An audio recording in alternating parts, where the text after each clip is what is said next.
Bonjour à toutes et bonjour à tous. Eh bien, merci aux premières personnes déjà connectées pour leur ponctualité en ce début de semaine. Nous allons attendre l'ensemble des participants, donc nous commencerons la présentation d'ici 3 minutes environ. Mais pour commencer doucement mais sûrement, j'en profite pour vous préciser quelques informations logistiques. Tout d'abord, si vous avez des questions, je vous invite à les poster directement dans le chat et dès maintenant. Nous y répondrons soit durant l'intervention, soit à la fin, puisqu'il y aura une séquence questions-réponses, soit dans une FAQ qui vous sera envoyée durant la semaine si votre question n'a pas été traitée durant l'intervention. À noter que ce webinaire est enregistré, vous recevrez également un lien pour visualiser le replay. Voilà, en complément, ayant pour mission notamment d'être le maître du temps, j'ai pour objectif ambitieux de respecter le timing d'1 heure, pas plus, pas moins, malgré un sujet dense et complexe. Donc, bonjour à tous, bonjour à toutes. Je pense que ça se connecte actuellement en masse. Bienvenue à ce webinaire GRDF.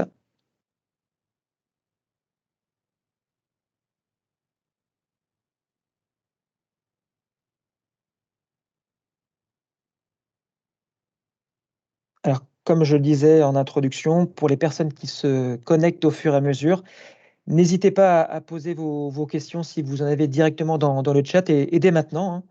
On pourra y répondre soit durant l'intervention, soit sur la séquence dédiée en fin de webinaire, séquence de questions-réponses.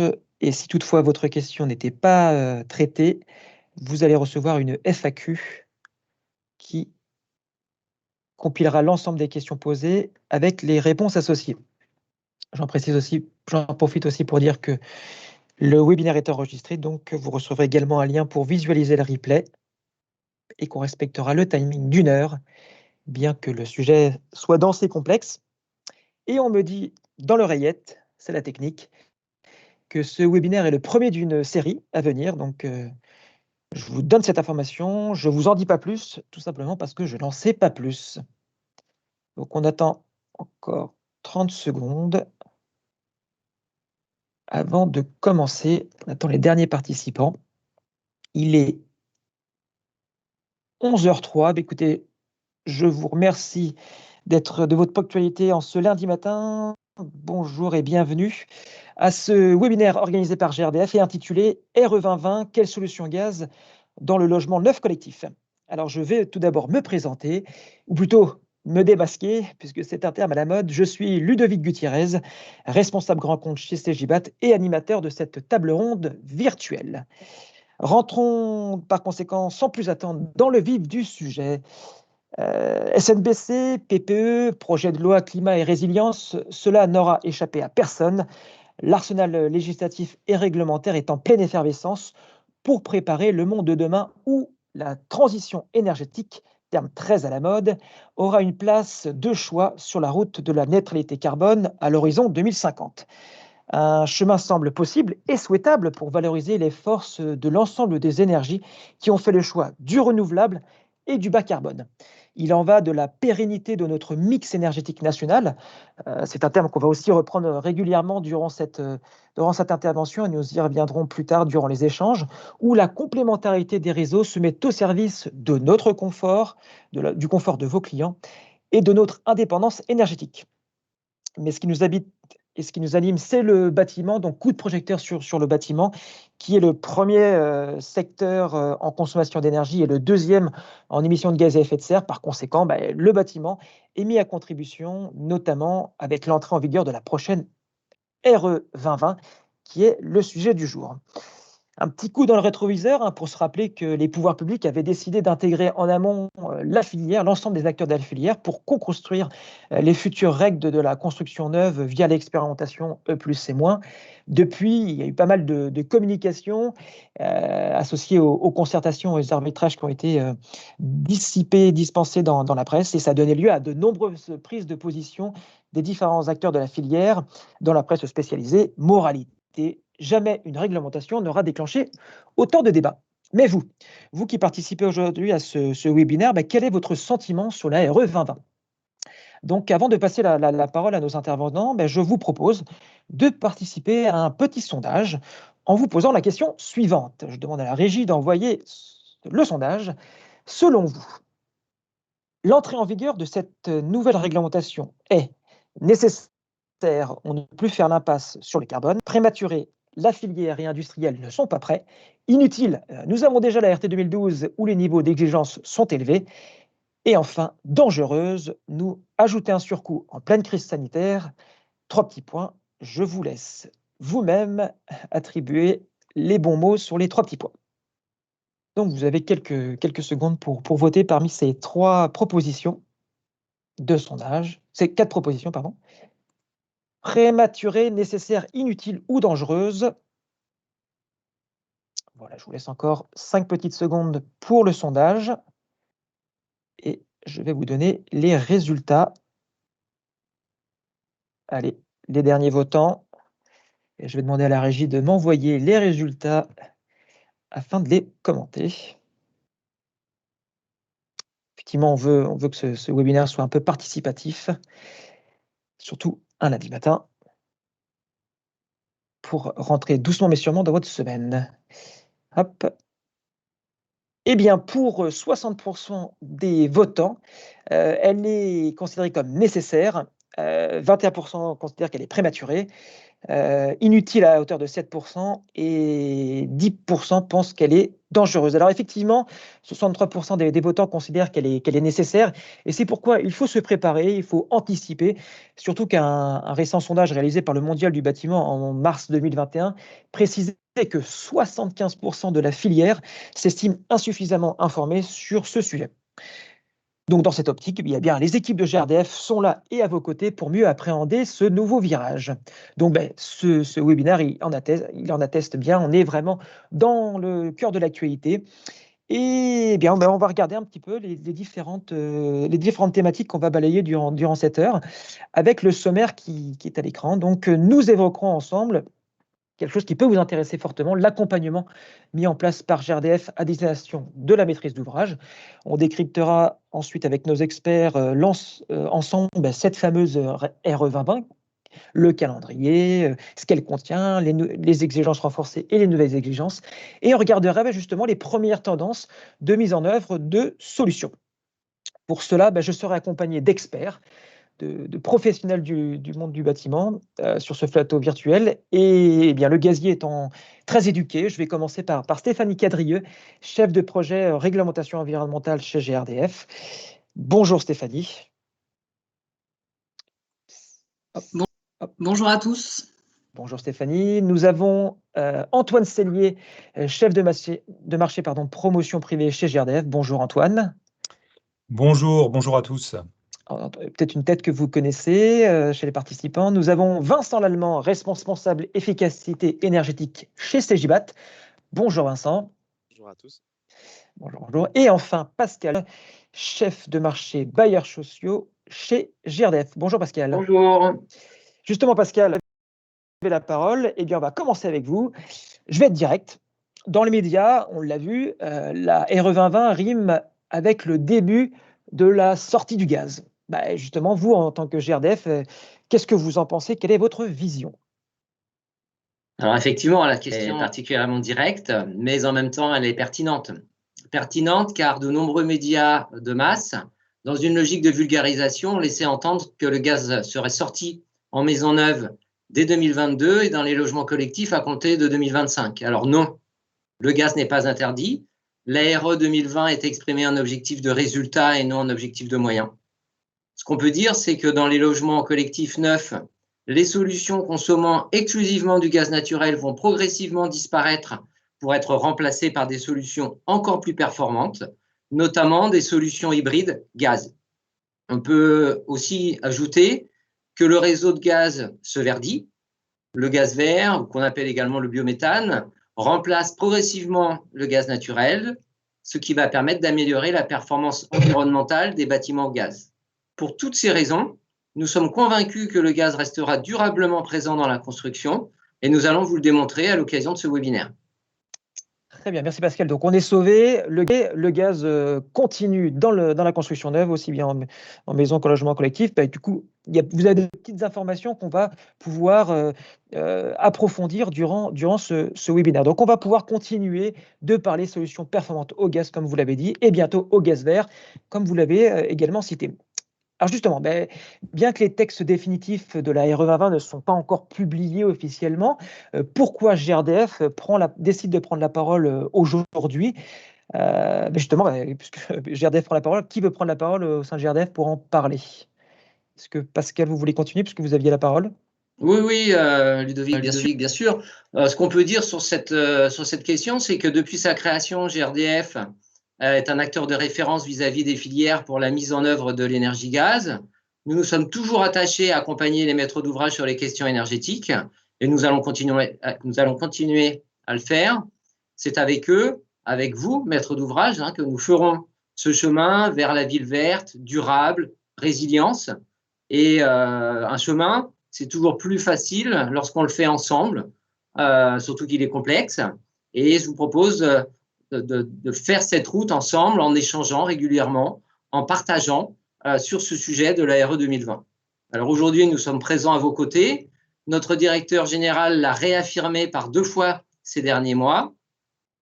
En effet, cette RE 2020 elle amène de nombreuses ruptures. Nous savons que les maîtres d'ouvrage sont en recherche d'informations le plus en amont possible, car les échéances approchent, et ces maîtres d'ouvrage ont besoin de faire les bons choix pour leurs projets futurs. Et donc, à quelques semaines de la promulgation des textes, ça me semble être le bon timing pour avoir cet échange ce matin. Très bien. Michael, du coup, effectivement, on a eu beaucoup de communication sur cette RE 2020. Et c'est bien d'avoir un recadrage par rapport à tout ce qui a pu être communiqué et peut-être les adaptations un peu complexes, et d'où l'accompagnement de GRDF tombe à point nommé. Pascal, justement, puisque vous êtes chaud, puisque vous êtes déjà à la réponse de 2 questions, parlons ensemble du calendrier. Si on devait donner quelques grandes dates, puisque beaucoup de dates ont déjà été données, mais on en est où aujourd'hui exactement? Quelles sont les prochaines étapes? Si on pouvait faire un petit tour d'horizon côté calendrier. Oui, je vais être bref sur le calendrier. Ce qu'on peut dire aujourd'hui, c'est que la RE 2020 elle est en cours de finalisation par les pouvoirs publics pour une application, tout le monde le sait, donc au 1er janvier 2022. Et là, à l'instant où je vous parle, nous arrivons à l'issue des consultations obligatoires. Les parties prenantes ont été sollicitées pour ce faire, notamment le Conseil supérieur de la construction et de l'efficacité énergétique, le Conseil supérieur de l'énergie, le Conseil national d'évaluation des normes. Bref, les textes devraient être publiés d'ici la fin juin 2021 pour une mise à disposition des moteurs de calcul dans la foulée, on l'espère. Très bien. Donc, il y a un gros parcours de validation du texte par différents organes de contrôle. Donc, c'est plutôt bon signe. Mais du coup, avec ce calendrier précis, comment GRDF souhaite accompagner les maîtres d'ouvrage qui nous écoutent aujourd'hui dans la mise en place de cette RE 2020? Vous avez dit que vous vouliez les accompagner, mais comment vous allez vous y prendre? Alors déjà, ce qu'on peut dire, c'est que la RE 2020, c'est une réglementation nouvelle, très complexe, en forte rupture par rapport à la précédente. On est parti d'une expérimentation E+C- qui se voulait rassurante et préparer l'avenir. Or, le constat, c'est qu'entre-temps, on s'en est fortement écarté. Et du coup, la filière ne peut pas bénéficier de toute la visibilité qui était attendue par cette expérimentation. On peut citer par exemple le bilan BPOS qui a disparu, la prise en compte du confort d'été qui finalement est très différente de celle qui était intégrée à E+C-, ou encore on peut parler de la scellée statique qui a laissé la place à la scellée dynamique. Donc aujourd'hui, le calendrier est serré. Il va falloir faire vite et bien, et nous proposons de jouer la carte de l'intelligence collective sur la conception des projets 2022. Nous voulons partager notre expertise sur les solutions gaz, sur les bonnes pratiques observées, et cela sans négliger aucun scénario, sans a priori. Nos équipes en région sont mobilisées. Nous avons accompagné des projets E+C-, nous le ferons encore sur la RE 2020. Des événements vont être organisés dans les régions et nos équipes iront à la rencontre des maîtres d'ouvrage. Très bien, merci Pascal. Président. Donc l'objectif de GRDF, c'est jouer la carte de la proximité dans les territoires et la carte du collectif. C'est plutôt bon signe, je pense, pour les personnes qui nous écoutent. Merci beaucoup du coup Pascal pour ces premiers éléments de langage. Je me tourne maintenant vers Stéphanie pour évoquer la RE20, puisque vous êtes experte en la matière sur tout ce qui est aspect réglementaire. Mais justement, dans quelle trajectoire s'inscrit la RE 2020 si on devait un petit peu donner un peu le panorama, à quels enjeux répond-elle? Stéphanie, on vous écoute. Alors, la RE 2020, elle s'inscrit dans un objectif qui est plus large, hein, qui est d'atteindre la neutralité carbone à horizon 2050. Donc, c'est le cas de l'ensemble des réglementations qui tournent autour du bâtiment. Donc, ça, c'est un objectif qui est clair, qui est commun et qui est partagé par tous. Et pour réussir cette transition vers la neutralité carbone, ça suppose d'arriver à combiner plusieurs grands enjeux. Alors, le premier, c'est d'arriver à réduire les consommations d'énergie le plus rapidement possible et puis de verdir l'énergie restante consommée. L'autre enjeu, c'est qu'on arrive à avoir un modèle énergétique et qui soit résilient, c'est-à-dire qu'il soit capable de résister dans la durée aux aléas, alors qu'il soit climatique ou de toute nature. Et ça suppose notamment de garantir la sécurité en approvisionnement énergétique, notamment pour passer les pointes de puissance hivernale. Et puis le troisième enjeu, c'est qu'il faut qu'on puisse, que cette transition, elle soit soutenable d'un point de vue économique, donc à la fois pour le consommateur final, pour les finances publiques, pour les collectivités. Et ça passe nécessairement par un mix énergétique diversifié et complémentaire. Et évidemment, là-dedans, les infrastructures gaz, elles ont un rôle énorme à jouer dans la décarbonation, et notamment grâce à l'hybridation des solutions gaz et puis au développement du gaz vert. Très bien. Du coup, en vous écoutant justement, je voulais revenir sur la sécurité d'approvisionnement. Mais du coup, quels sont les enjeux autour de la sécurité d'approvisionnement? Je ne sais pas qui peut répondre côté GRDF. C'est Stéphanie ou quelqu'un d'autre? Ludovic, je veux bien prendre la question. Ok. En fait, la sécurité d'approvisionnement, elle est très importante. On a tendance à l'oublier parce qu'on a des systèmes énergétiques qui, jusqu'à présent, fonctionnent très bien. Mais quand on regarde un peu le profil de consommation du système énergétique français, on se rend compte que ce système énergétique, je veux bien qu'on passe le slide avec la courbe, on voit que en fait, le système énergétique français, entre la consommation d'énergie en France l'été et l'hiver, on a un rapport de 1 à 4. Bon, on s'en doute, pourquoi l'hiver? C'est le chauffage qui nécessite d'énormes besoins de puissance et de volume d'énergie. Et on voit bien sur ce graphique, quand on regarde un peu le millefeuille de production d'énergie français en face de ce besoin de nos logements et de nos industries, en fait, le matelas, c'est le gaz. On voit que le gaz, c'est un matelas extraordinaire parce que il se gonfle en hiver et il arrive à apporter une puissance en pointe de 100 gigas. Alors 100 gigas, c'est difficile à réaliser, mais pour donner une image assez frappante, 1 gigawattheure de puissance, c'est une tranche nucléaire. Donc il faut imaginer que le gaz apporte en plein hiver l'équivalent de 100 tranches nucléaires. Alors c'est 100 gigawattheures, il y a 80 gigawattheures qui sont apportés grâce à nos stockages. Donc c'est une force du réseau gazier. Et cette infrastructure, elle est résiliente. Et cette résilience, on en a besoin. C'est pour ça que nous sommes convaincus que le gaz restera indispensable au système énergétique français. Le deuxième point, c'est qu'on pourrait me dire, mais en fait, OK, aujourd'hui, le chauffage est très élevé, mais demain, si les bâtiments sont mieux isolés, est-ce qu'on aura encore cette pointe? Et d'après nos projections et nos simulations, même avec un parc immobilier très bien isolé, on aura toujours, à minima, un rapport de 1 à 2 entre la consommation l'été et la consommation l'hiver. Donc on voit bien, on restera toujours exposé aux risques climatiques. Et ça, c'est très important à l'avoir en tête quand on veut construire le bâtiment d'une ville résiliente. Effectivement, vous utilisez souvent le mot résilience ou résilient. C'est vrai que c'est un terme qui est beaucoup, qui a été très à la mode. Et j'ai bien aimé votre image, ça m'a fait beaucoup sourire. Le gaz, le matelas gonflable au gaz. Finalement, pour répondre à la pointe hivernale, vous avez un matelas gonflable au gaz. C'est une belle image pour illustrer votre propos. Mais justement, si on devait, vous voyez, j'ai le sourire. Justement, pour les personnes qui nous écoutent, que peuvent retenir de tous ces éléments, les grands messages qu'il faudrait retenir par rapport à ce que vous nous avez dit, Antoine? Parce que vous nous avez donné pas mal de chiffres, il y a pas mal d'éléments concrets, mais voilà, si on devait ressortir 2-3 messages essentiels, ce serait lesquels? Effectivement, bon, parmi l'Assemblée, on a beaucoup d'acteurs du bâtiment et je pense que à travers ce message sur le système énergétique français, je pense qu'il y a quelque chose d'important parce que la transition énergétique, c'est quelque chose qui va devenir local. On va passer sur des systèmes très décentralisés. Et ce qui est important, c'est que déposer un permis de construire demain, ce n'est pas qu'un automatisme réglementaire. C'est plus que ça, c'est un acte responsable pour le maître d'ouvrage vis-à-vis de la collectivité.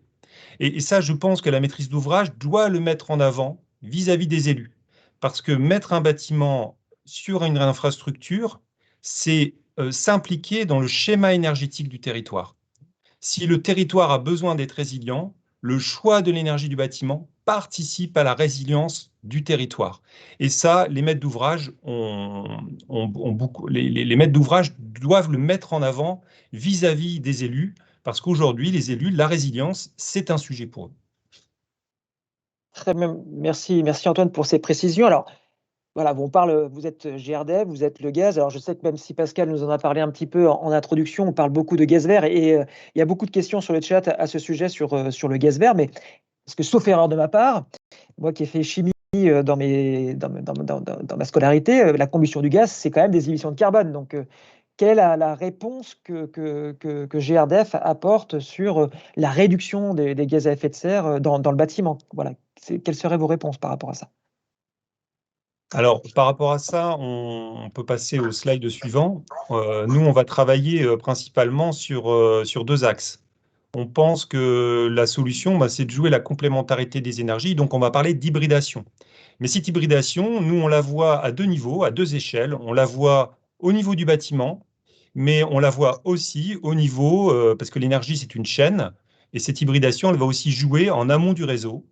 Donc, on a deux axes de développement pour vous aider, pour aider le bâtiment dans la transition écologique.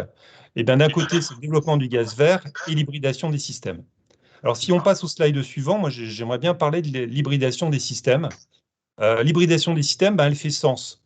Ça consiste en quoi? En fait, tout simplement, on associe une pompe à chaleur électrique et une chaudière.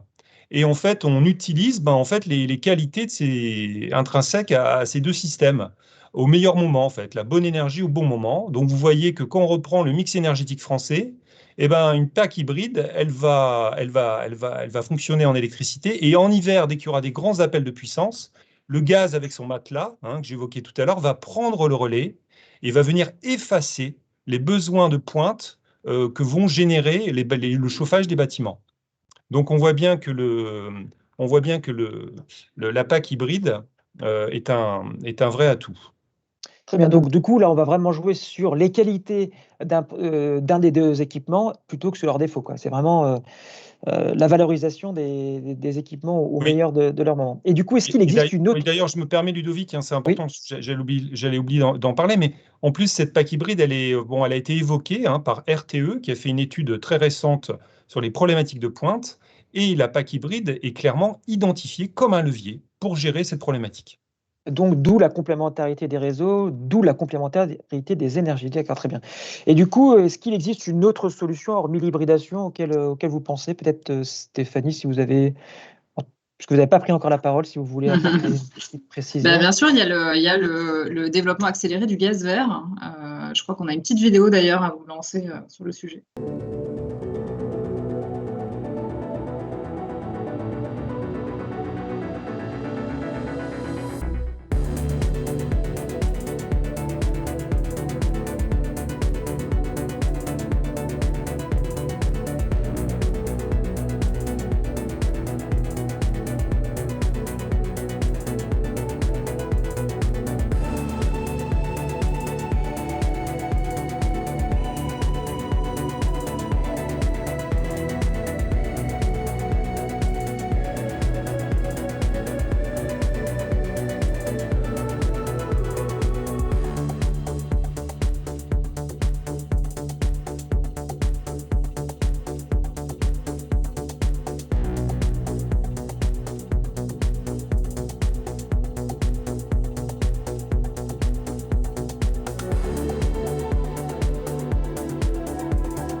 Eh bien, merci pour cette vidéo qui est vraiment au cœur d'une installation de production de biométhane. On a pas mal de questions, comme je disais tout à l'heure, sur le gaz vert, sur le biométhane.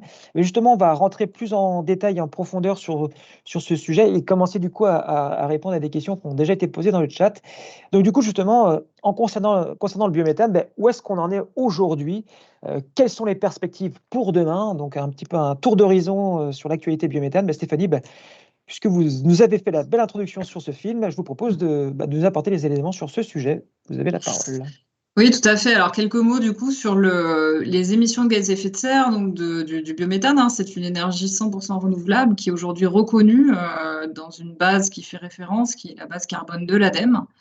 Les émissions du biométhane, elles sont aujourd'hui inscrites dans cette base avec une valeur à 44 grammes de CO2 par kilowattheure. Donc, c'est une division par 5 des émissions de gaz à effet de serre par rapport au gaz naturel. Vous l'avez compris dans la vidéo, vous l'avez entendu, hein, le principe, c'est, voilà, on a l'agriculture, des secteurs, l'agroalimentaire qui produisent des déchets, et ces déchets, lorsqu'ils se décomposent, ils vont relarguer du carbone dans l'atmosphère. Et donc, plutôt que de relarguer ce carbone dans l'atmosphère, la méthanisation, on va mettre ces déchets dans un méthaniseur. Et ça va produire deux choses, du biométhane qui pourra être injecté dans les réseaux et puis du digestat qu'on pourra ensuite épandre en substitution des engrais chimiques. Voilà, donc cette base carbone, elle définit des émissions de CO2 du biométhane à 44 grammes. Et lorsque d'ailleurs on prend en compte l'ensemble des externalités positives liées au biométhane, et dont notamment l'épandage de ce digestat qui va venir en substitution des engrais chimiques, on peut même atteindre des niveaux d'émissions qui sont plus bas, de l'ordre de 23 grammes, et donc on est sur une division par près de 10 des émissions de gaz à effet de serre. Ça, c'était le grand chiffre sur les émissions de gaz à effet de serre par kilowattheure consommé. Si maintenant, regardez un peu les grands chiffres sur la carte de France du biométhane, finalement, le nombre de sites, est-ce que vous avez une vision sur ces Oui, tout éléments? à fait. Alors, ce qu'il faut comprendre, c'est qu'on est vraiment sur une dynamique de croissance qui est très forte, puisqu'on est passé en l'espace de 5 ans d'une cinquantaine de sites qui injectent du biométhane à plus de 350 sites qui sont répartis sur toute la France. Ça représente une capacité d'injection de l'ordre de 4 TWh par an maximale dans le réseau. Pour avoir les ordres de grandeur en tête, ça représente à peu près 1 million de logements neufs chauffés au gaz, cette valeur de 4 TWh. Et donc, c'est une multiplication par 2 par rapport à l'an dernier. Donc, on est sur vraiment une dynamique de croissance très forte. Et puis, on a à peu près 26 TWh de capacité réservée, c'est-à-dire inscrite au registre de capacité. Donc, voilà, on est sur une dynamique qui est très, très forte. C'est plutôt très positif. Et du coup, justement, est-ce que, par exemple, les fuites, elles sont prises en compte là, vous parlez des 23 de grammes par kilowattheure consommé. Est-ce que les fuites sont prises en compte dans le calcul justement de ces 23 ou de ces 44 grammes de CO2? Oui, bien sûr, les fuites de méthane sont prises en compte. Évidemment, puisqu'on est sur un bilan carbone exprimé en ACV. Donc, bien sûr qu'elles sont prises en compte, oui. Très bien. Et du coup, là, vous TWh de production, d'injection dans les réseaux, et par rapport à ce qu'on consomme en France, ça représente à peu près combien de pourcents? Alors aujourd'hui, ça représente un peu moins de 1% de la consommation totale de gaz. Donc, on est sur une dynamique qui est très très forte. Maintenant, il y a encore un pas à franchir avant évidemment d'avoir du gaz vert majoritaire dans les réseaux. Et c'est d'ailleurs, c'est la raison pour laquelle nous on propose des leviers qui permettraient d'accélérer le verdissement du réseau gaz, notamment à travers le dispositif Méthaneuf qu'on porte, et notamment à travers la RE 2020. Justement, voilà, puisque vous en parlez, est-ce qu'aujourd'hui on peut valoriser, puisque c'est des questions qui sont posées également dans le chat, est-ce qu'aujourd'hui le gaz vert, le biométhane est valorisable dans la RE 2020? Alors, à date, il n'est pas pris en compte dans la RE 2020, mais Emmanuelle Wargon, qui est la ministre déléguée au logement, a annoncé qu'elle était en train d'étudier plusieurs dispositifs. Donc, il y a des discussions en cours avec ses services sur le sujet. Et nous, en tout cas, à GRDF, on porte un dispositif en particulier, donc qui est le dispositif Méthaneuf, et qui permet de générer de la production additionnelle de biométhane proportionnellement aux consommations des logements neufs, sans toucher au budget de l'État, et qui permettrait justement d'accélérer le verdissement du réseau gaz, et qui serait un des leviers voilà, permettant d'atteindre plus rapidement un taux de gaz vert important dans nos réseaux. Et donc, on y croit beaucoup. On n'est pas les seuls, puisqu'on a été beaucoup soutenus dans le cadre des concertations sur la RE de la quasi-totalité des acteurs. Hein. Ça va des ONG en passant par les fédérations du bâtiment, les syndicats d'énergie renouvelable. Voilà. Donc, on espère et on croit beaucoup, en tout cas, aux vertus du dispositif. Bien. Et du coup, là, on voit que c'est sur tout le territoire français qu'on a des sites de production. Mais au niveau de la disponibilité, voilà, est-ce qu'on est capable de produire beaucoup? Voilà, on sait que la matière première, c'est des déchets d'activités agricoles, d'activités agroalimentaires ou même de bouts de stations d'épuration. Mais voilà, est-ce qu'on aura, au niveau de disponibilité, où est-ce qu'on en est? Alors l'ADEME, elle estime qu'il y a un gisement, un potentiel. Alors c'est le slide juste après, peut-être on a un petit slide là-dessus. Voilà, l'ADEME, elle estime qu'il y a un potentiel maximal pour la méthanisation, qui est la première. C'est la filière mature de production de gaz vert. Hein. La méthanisation, c'est ce qu'on a vu, hein, qui représente un gisement de 130 TWh, qui est le potentiel injectable à horizon 2050. Mais ça peut même aller jusqu'à 460 TWh si l'on y inclut, et toujours selon cette étude de l'ADEME, hein, les filières émergentes de gaz vert qui devront arriver, qui arriveront dans les prochaines années. Dans ces filières émergentes, il y en a notamment de deux types. Hein. Il y a la pyrogazéification de la biomasse, qui est faite à partir de biomasse ligneuse, donc c'est-à-dire tout ce qui est bois, feuilles, paille, qui va représenter un gisement de 180 TWh. Et puis après, il y a le power to gas, dont le principe, c'est de récupérer finalement l'énergie renouvelable électrique produite en surplus et pour la transformer à travers l'électrolyse en hydrogène d'une part et par un procédé de méthanation en biométhane injectable dans les réseaux. Voilà. Biogaz injectable dans les réseaux. Et du coup, si on faisait le lien avec la stratégie nationale bas carbone, la fameuse SNBC, voilà, ça pourrait être une réponse intéressante du coup pour répondre à ces objectifs, quoi. Oui, tout à fait. Alors, dans le graphe que vous voyez à droite, hein, on a remis les potentiels de gaz vert selon les différentes filières. Alors, ce que dit la stratégie nationale bas carbone aujourd'hui, c'est qu'en 2050, pour le logement, la demande de gaz, elle va osciller entre 35 TWh pour le scénario bas et 95 TWh. Donc ça, c'est la cible. Donc on voit vraiment que les gisements, on a des gisements et des potentiels qui sont bien supérieurs à cette cible-là. Et après, la question souvent qui revient, c'est mais finalement, est-ce qu'on est capable, avec ces gisements et avec cette disponibilité, de continuer à alimenter des logements gaz avec du biométhane et des logements neufs notamment? Et la réponse est oui, parce que vous le voyez dans le graphique. En fait, aujourd'hui, on a une demande dans le logement de l'ordre de 150 TWh, hein, c'est le graphique de Bosch. Et on voit que pour arriver à 35 TWh, on est capable de maintenir le même parc de logements gaz grâce notamment aux efforts d'efficacité énergétique qui sont prévus dans la stratégie nationale bas carbone, hein, qui vont conduire à une division par 4 des consommations par rapport à aujourd'hui.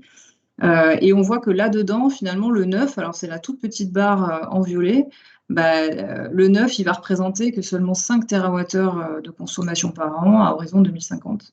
Alors avec un volume raisonnable, évidemment, de logements neufs, mais on voit qu'on est évidemment, c'est négligeable face au potentiel qu'on peut avoir et puis face à la demande de gaz vert à horizon 2050, donc de 35 TWh, même en scénario.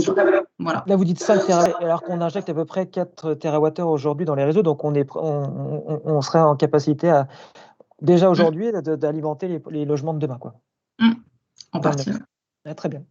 Et puis, vu la dynamique positive, espérons que Madame Wargon trouve intéressant vos arguments. Du coup, voilà, on a parlé d'hybridation, de gaz vert, de mix résilient et durable. C'est vraiment un beau programme et un beau challenge à relever pour GRDF et pour la filière gazière. Merci à vous tous pour toutes ces précisions. Je vais me tourner maintenant vers Vincent Lallemand pour évoquer justement les solutions gaz et leur positionnement au regard des exigences de la RE 2020 telles qu'on les connaît aujourd'hui. Alors justement, Vincent, j'en parlais un petit peu en introduction de l'expérimentation E+, C-. Peut-on dire que la RE 2020 est une évolution logique de l'expérimentation E+, C- ou pas? qu'est-ce qu'on peut en dire? Alors Vincent, vous avez votre micro coupé, Vincent. Pardon, excusez-moi. Oui. Donc Pascal en parlait un peu en introduction, effectivement, oui et non. Oui, parce qu'on va retrouver le critère carbone, qui était un peu la nouveauté introduite par E+C-. On retrouve toujours nos critères d'énergie primaire, de BBio. Après, par contre, il y a beaucoup de différences, notamment sur le confort d'été, puisqu'on parlait de dièse en E+C-, maintenant on va parler de degré-heure. On fait une distinction maintenant entre le carbone énergie, carbone construction. On était en ACV statique en E+C-, on passe en ACV dynamique. On verra tout à l'heure l'explication, l'impact de ceci. Le bilan BEPOS aussi a disparu. On prenait en compte les usages mobiliers, donc tout ce qui était consommation des appareils ménagers, ça disparaît. En revanche, on introduit un nouvel indicateur, le CEP non renouvelable. Donc voilà, la RE 2020 est quand même très différente de l'expérimentation E+C-. C'est d'ailleurs ce qui a surpris l'ensemble des acteurs. Et en plus de ça, la méthode de calcul a évolué puisqu'on n'est pas les scénarios climatiques ont changé, les surfaces de référence ont changé puisqu'on est passé d'une SRT à une CHAB. Certaines stations météo ont aussi changé, donc voilà, il va falloir retrouver ces repères. Très bien. Du coup, moi, je fais un peu d'humeur taquine le lundi matin, mais si j'ai envie de vous lancer un petit défi du coup, excusez-moi du coup d'être taquin, mais du coup, si on devait créer la RE 2020 pour les nuls, qu'est-ce qu'il faudrait retenir? Alors, on va pas refaire tout le travail d'information et de pédagogie qui avait été fait par les bureaux d'études thermiques, mais s'il fallait résumer la RE 2020, effectivement, c'est 3 lignes directrices, donc l'efficacité énergétique, la décarbonation et le confort d'été, avec la mise en place de 6 indicateurs qu'on viendra détailler tout à l'heure. Et donc, dans la continuité des RT précédentes, on va venir travailler l'efficacité énergétique des logements, à la fois sur le bâti, mais aussi sur les systèmes, donc pour diminuer les consommations et donc diminuer l'empreinte carbone du logement. On va retrouver les fondamentaux de la RT précédente, BBio, CEP, auquel on va ajouter un nouvel indicateur dont on parlait tout à l'heure, le fameux CEP non renouvelable. Mais la grande nouveauté de cette réglementation, c'est l'accent mis sur la décarbonation du bâtiment, à la fois en phase exploitation via l'IC Énergie, mais aussi sur la phase construction avec l'IC Construction. Alors quand vous dites ici, c'est impact carbone en fait, on verra, ça quantifie le poids carbone par mètre carré par an. Des indicateurs qui ont été mis en place, exigeants, qui vont venir favoriser l'utilisation d'énergie renouvelable et une plus grande sobriété du bâtiment. Et le dernier point, donc, qui existait déjà dans les RT précédentes, mais qui était mal pris en compte pour traiter le confort d'été, puisqu'on avait la TIC. Là, on va passer sur les degré-heure. On va voir que c'est une nouveauté contraignante et qui va permettre vraiment enfin de traiter ce confort d'été. Donc, si on devait faire un focus sur l'efficacité énergétique en quelques mots, c'est la slide suivante. Donc, on retrouve bien notre BBio comme en RT 2012 qui va caractériser, toujours pareil sur la formule de calcul, on va prendre en compte 2 fois les besoins de chaleur, 2 fois les besoins de froid et 5 fois les besoins d'éclairage. La nouveauté par rapport à la RT 2012, c'est que les besoins de froid vont être pris en compte systématiquement.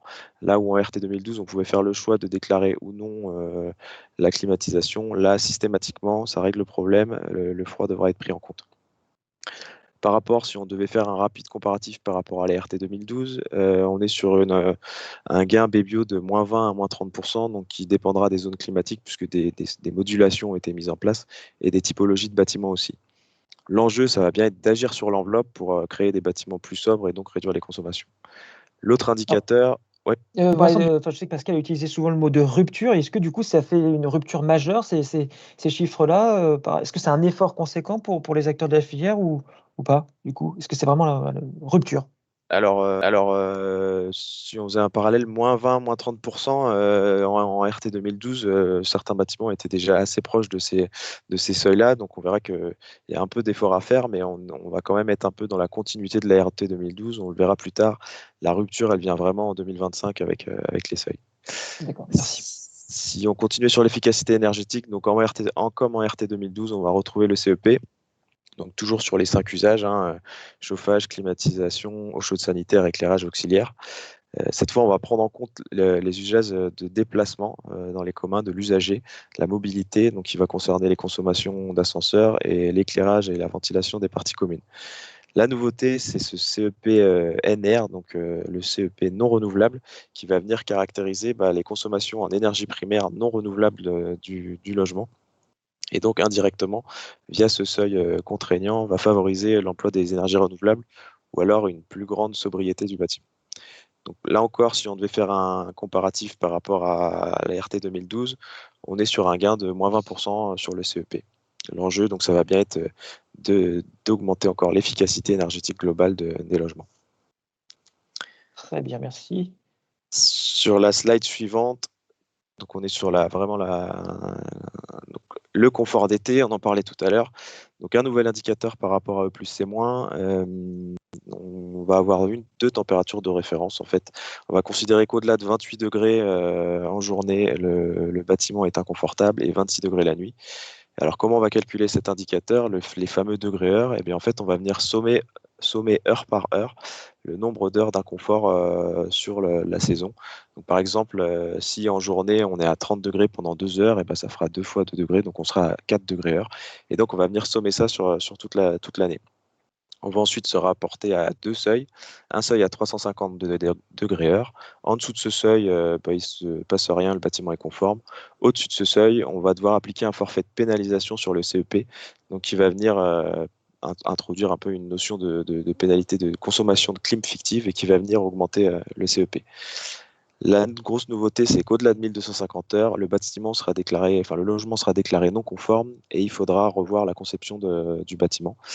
Alors, pas de panique, ces 1250 heures, ils sont atteignables. Il y a des solutions qui existent, notamment via la conception bioclimatique ou l'emploi de solutions passives. Et donc, c'est tout l'enjeu de cette réglementation et de cet indicateur, c'est d'abord de favoriser les solutions bioclimatiques et passives avant d'arriver en dernier recours à la climatisation.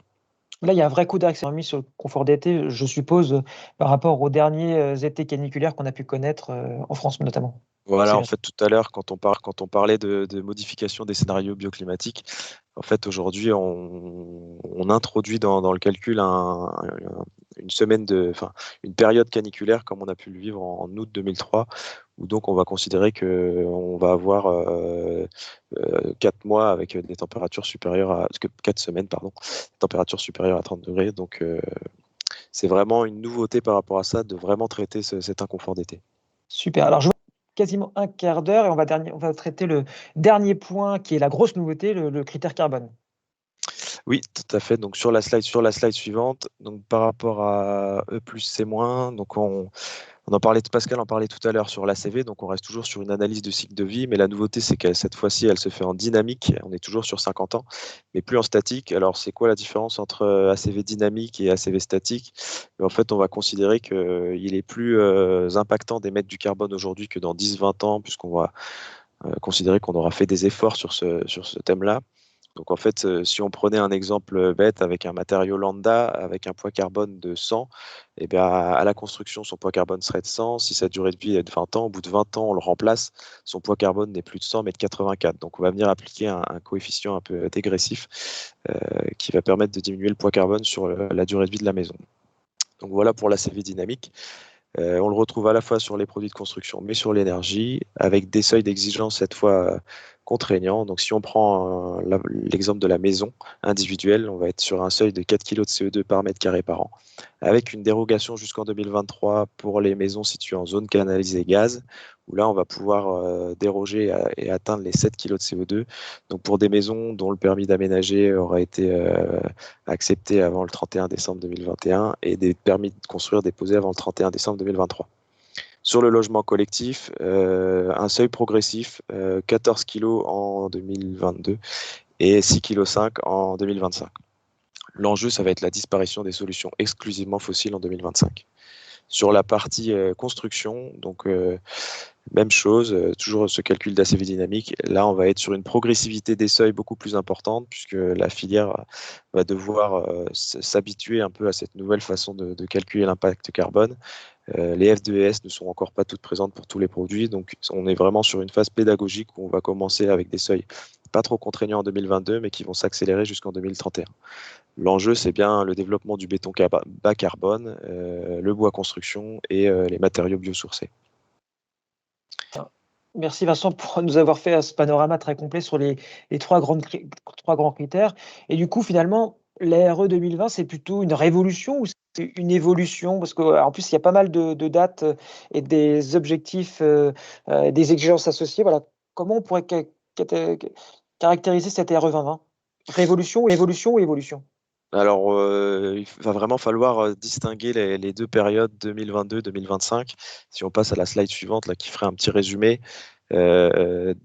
Voilà, sur l'efficacité énergétique, on va être sur des BBO moins 30%, ce qu'il faut retenir moins 30%, moins 20% sur les CEP. L'introduction de ce nouvel indicateur CEP-NR et l'IC Énergie qui, eux, vont favoriser l'emploi des énergies renouvelables. L'apparition de ce critère sur l'IC Construction et le confort d'été sur les degrés heure, avec ce fameux seuil à 1250 degrés heure, où il faudra bien faire attention de ne pas se retrouver avec des bâtiments non conformes. Une évolution dans un premier temps et on verra que la rupture, elle vient vraiment en 2025, quelle que soit l'énergie, quel que soit le bâtiment, il va vraiment falloir se mettre au travail au niveau R&D pour trouver des solutions compatibles et à faible coût qui puissent satisfaire tout le monde. Alors justement, on va propose de monter dans ma DeLorean et de se projeter, Marty, en 2025. Voilà, si on faisait un saut dans le futur, voilà, quelles seraient les solutions en 2025 qui pourraient voir le jour ou émerger, et notamment les solutions gaz. Donc c'est là, voilà, c'est cette slide-là. Donc d'ici 2025 pour le logement collectif, chaudières et bâtis renforcés permettront d'être conformes. Produire l'énergie suffisante sans déperdition au plus près de l'usage, ça la chaudière gaz THPE sait le faire, et à coût de construction maîtrisé dans tous les types de bâtis. Après 2025, c'est ce qu'on disait, la rupture côté équipement, elle viendra des solutions hybrides. On a déjà parlé de packs hybrides tout à l'heure, mais en 2025, on voit que les solutions, elles allieront gaz et pompe à chaleur électrique, avec un challenge à relever qui va être d'intégrer ces solutions au bâti pour qu'elles soient silencieuses et peu encombrantes. Des travaux de R&D sont en cours avec les industriels qu'on a commencé à initier. Et donc voilà, la grosse marche, elle se situe en 2025. Alors justement, dans le chat sur le positionnement des chaudières double service avant 2025 et après 2025, est-ce qu'on pourra toujours installer ce type d'équipement en logement collectif du coup? Alors, chaudière double service. Oui, alors que ce soit en chaudière collective ou individuelle, en 2025, en hybridant, oui, donc avec les pompes à chaleur dont on parlait, ou sinon la solution qui permettra d'y répondre, c'est la prise en compte du gaz vert dont on parlait tout à l'heure, où on verra plus tard qu'avec sur la chaudière individuelle une part gaz de 70%, ça permettra de passer sur la chaudière collective, et 60% sur la chaudière individuelle. Donc on a des solutions pour répondre à ces challenges. Et sur l'hybridation des équipements, on est en train d'y travailler avec les industriels via des travaux de R&D. Donc, si on devait résumer, low-tech, on serait sur du chaudière double service classique avec peut-être un pourcentage de biométhane de 60-70%, ce serait du low-tech, et puis du high-tech, ce serait de l'hybridation de systèmes. On pourrait résumer ça comme ça? Voilà, tout à fait ça, en restant, en faisant tout pour que les coûts de construction soient maîtrisés, mais aussi les coûts d'exploitation derrière. Nom de Dieu, je ne suis pas si bête que ça. Merci beaucoup Vincent, vous êtes très clair du coup, ce qui aide à la compréhension. Donc du coup, je me tourne vers Pascal qui a pris la parole tout à l'heure, mais à qui je vais redonner la parole. Pascal, vous, quelle est votre vision concernant l'hybridation justement des systèmes, puisque on parle de cette solution high-tech? Pascal, je vous donne la parole. Alors l'hybridation, en effet, on en a parlé un petit peu. Tout à l'heure, Antoine a abordé le sujet de la chaudière hybride, qui finalement va tirer profit de l'énergie la plus efficiente au moment où elle est pertinente. Donc sur le papier, effectivement, c'est un bon principe, c'est une solution intéressante et la PAC hybride fonctionne sur ce mode. Mais au-delà de parler hybridation, je pense qu'il faudra aussi parler brièvement de l'innovation, car le constat qu'on fait, on l'a vu là d'ailleurs sur ce slide, c'est que la marche à monter en 2025 est relativement conséquente et que du coup, quelque part, elle impose à l'ensemble des filières d'innover pour pouvoir proposer des solutions qui vont passer ce cap 2025, des solutions qui soient réglementaires, qui soient pertinentes sur le plan de l'investissement, mais aussi de la maintenance, car dès lors qu'on part de systèmes complexes, on va risquer en tout cas d'être confronté à des coûts de maintenance élevés. Et quand on prend en compte les bailleurs sociaux notamment, je prêche un petit peu pour ma paroisse, mais le sujet des coûts de maintenance est un vrai sujet. En l'occurrence, et ce qu'il ne faudrait surtout pas, c'est que les économies d'énergie qui sont générées par cette réglementation environnementale soient gommées financièrement parlant sur la facture des occupants du logement par des coûts de maintenance importants. Et je pense que c'est vraiment un point de vigilance pour l'ensemble des filières. Et en tout cas, je sais qu'à GRDF, on y est très, très attaché. Enfin, je rappellerai également que les organismes HLM raisonnent en coût global. Voilà. Hein, donc, qui dit coût global dit coût de construction, mais aussi et surtout coût de maintenance. Très bien, merci Pascal pour ces précisions. Effectivement, le coût global, c'est un terme très, très de bon sens finalement dans ce type de projet. Du coup, si on devait regarder maintenant sur des cas concrets finalement, est-ce qu'on a des premières tendances, des premières simulations pour donner un peu de projection à nos participants? Qui c'est qui veut prendre la parole sur ce sujet-là du coup? Alors, je vais reprendre la parole. Oui, on fait effectivement. Allez-y Vincent. On a fait réaliser des études sur 2 bâtiments types, un bâtiment de 34 logements et un bâtiment de 12 logements, donc avec le nouveau moteur de calcul. Si on devait tirer 3 grands enseignements, c'est que donc, les seuils en 2022, ils permettent aux solutions gaz performantes, donc à la fois chaudière individuelle et chaudière collective, de garantir une compétitivité sur les coûts de construction. En 2025, on en parlait tout à l'heure, le développement de systèmes hybrides performants avec les industriels permettra de répondre à ces ambitions. Et une des réponses possibles, ça va être la prise en compte du gaz vert, qui serait également une solution pertinente en 2025. Et les solutions potentielles identifiées pour le coup du coup, qu'est-ce qu'on... Alors, si on rentre un peu dans le détail, oui, si votre Ouais. objectif c'est d'être conforme et de produire un logement abordable et confortable, eh bien, les solutions gaz qui ont fait leurs preuves en RT 2012 seront toujours pertinents dans un bâti renforcé. Donc, on est sur une continuité de la RT 2012. Si on veut une performance énergétique supplémentaire, eh bien là, les solutions solaires thermiques et PAC à absorption y répondront. Et dans le cas où on vise 2025, là, un travail de R&D est nécessaire en phase conception pour identifier les scénarios optimaux, tant au niveau réglementaire qu'au niveau de l'usage. Donc là, on a 3 ans pour faire un petit de préparation et donner la chance aussi à l'innovation. Alors, je vois qu'il est 11h53. Il nous reste encore 7 grosses minutes et du coup, je vais vous demander maintenant de faire des réponses un peu plus concises pour qu'on puisse traiter aussi les questions qu'on a déjà commencé à traiter au fur et à mesure de mes interventions. Mais du coup, on va pouvoir donner un petit coup d'accélérateur. Du coup, merci Vincent pour ces précisions.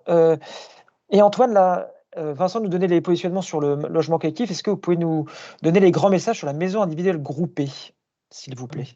Alors, sur la maison individuelle groupée, on a un vrai challenge, hein, c'est le seuil carbone à 4 kg. Donc, nous, là-dessus, on travaille avec les industriels sur des solutions hybrides. Donc, sur la maison, les solutions hybrides, elles sont matures, hein, là où sur le logement collectif, il y a encore certains développements à faire. En termes d'intégration, sur la maison, on maîtrise beaucoup mieux cette solution. Donc, on est en train de regarder les ajustements avec les industriels pour pouvoir répondre avec une PAC hybride qui colle aux 4 kg de CO2. Le deuxième point, c'est bien sûr, il y a la dérogation pour les permis d'aménager qui seront déposés avant la fin de l'année et octroyés, sur lesquels il y aura cette dérogation de 7 kg qui permettra de faire passer une chaudière et un CET pour les PC déposés avant 2023.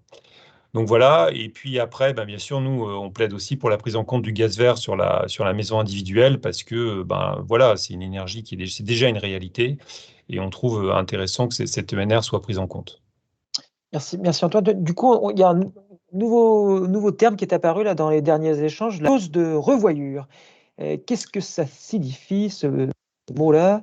Et quelles sont les grandes innovations attendues, associées? Est-ce que c'est une grande innovation de la RE2020?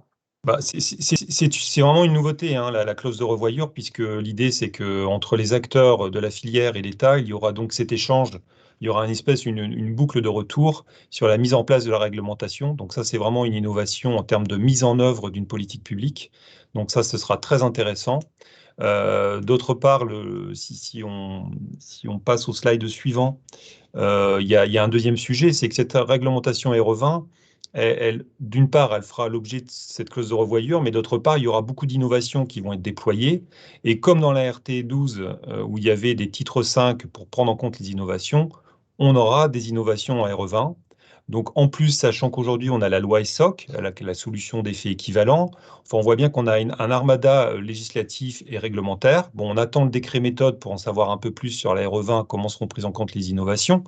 Mais déjà, pour nous, il y a une certitude, c'est que cette RE20, elle va être évolutive et qu'il y aura un gros travail de veille à faire sur les innovations et la prise en compte des innovations. Donc, nous, ce travail, on le fera et on le partagera avec la filière. Très bien, merci Pascal. Mais pour partager l'ensemble de ces éléments d'information, je crois que c'est Pascal qui en parlait en début d'intervention. Vous aviez parlé des équipes locales, régionales. Est-ce que voilà, vous souhaitez peut-être les présenter pour que GRDF puisse accompagner l'ensemble des participés dans leur projet REVA? Ça peut être une.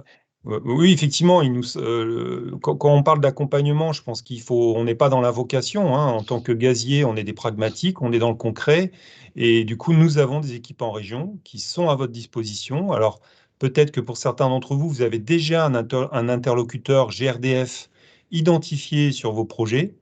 Dans le cas où vous n'auriez pas de contact chez nous, écoutez, les contacts en région, nous les avons mis à disposition dans l'espace de téléchargement du webinaire. Donc, vous pouvez télécharger nos contacts, nos adresses mail de nos équipes, des responsables régionaux, ainsi que de moi-même et de Pascal. Donc, si vous avez besoin d'un interlocuteur, vous avez des questions, n'hésitez pas à nous contacter directement. Super, merci beaucoup Antoine pour cette présentation d'interlocuteurs régionaux. Il nous reste un peu moins de 3 minutes. Et déjà, je tenais à remercier l'ensemble des intervenants pour la qualité de leur intervention et des messages passés. Je remercie aussi Corentin qui assure le rôle de modérateur pour l'occasion du chat. Et justement, on va rentrer dans les questions propres au chat. On en a eu plusieurs. Tout d'abord, on a parlé pas mal de pack hybride. On a pas mal de questions autour de la PAC hybride. Quelle est la température de bascule? Au niveau des coûts d'entretien, est-ce qu'on a des ordres de grandeur? Comment on peut compenser le coût de l'abonnement? Voilà. Et un comparatif aussi par rapport aux solutions 100% ELEC, donc PAC RR ou PAC RO. Qui c'est qui peut prendre les questions sur la PAC hybride? Peut-être Vincent ou Stéphanie? Je sais pas. Oui, je peux me lancer, puis Stéphanie complétera. Mais sur la température de bascule de la PAC hybride, ça va dépendre des produits et de comment elles sont programmées aussi, mais on va être aux alentours de 0 degré, je pense. Au niveau des surcoûts de maintenance, on va être autour entre 250 et 300 euros pour une PAC hybride, à comparer aux 120 euros sur une chaudière. Mais par rapport à une PAC RO, on est sur des coûts similaires de maintenance.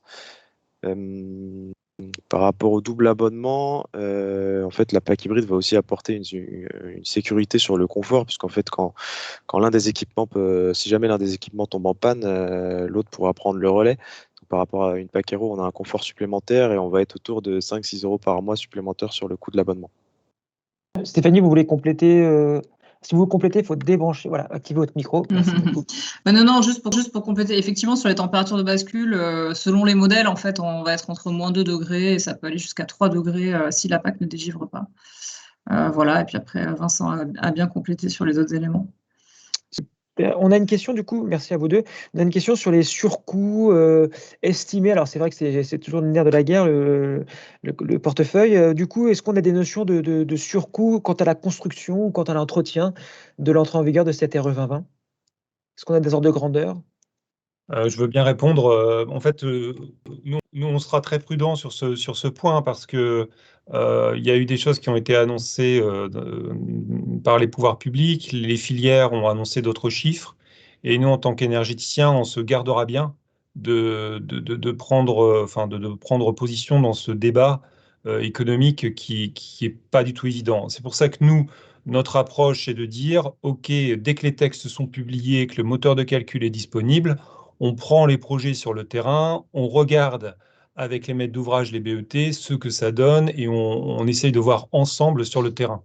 Je pense que ce sera là que la vérité sera et on pourra appréhender cet aspect économique plus dans le détail. Très bien. Prudence, effectivement, par rapport au surcoût, c'est toujours complexe. Je me tourne vers le chat. Il n'y a pas d'autres questions en complément, parce qu'on les a traitées quand même au fur et à mesure de notre échange. Eh bien, écoutez, ce webinaire touche à sa fin, puisqu'il est midi 01. Alors, j'ai le temps de faire cette clôture.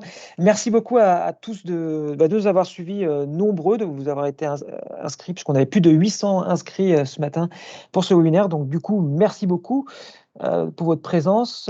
Comme je l'ai dit, il y a un lien qui vous sera envoyé pour visualiser le replay. Dans le processus, d'amélioration continue. Merci de prendre quelques minutes de votre temps précieux afin de répondre à notre questionnaire de satisfaction. Merci par avance.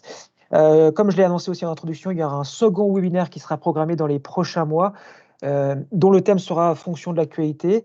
Donc, restez vigilants sur nos messages, sur les messages de GRDF à ce sujet-là.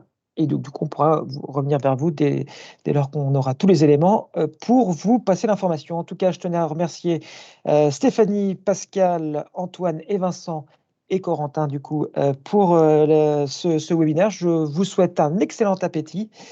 Merci beaucoup d'avoir participé à ce webinaire. Très bonne journée à vous, très bonne semaine et très bon déconfinement progressif à tous.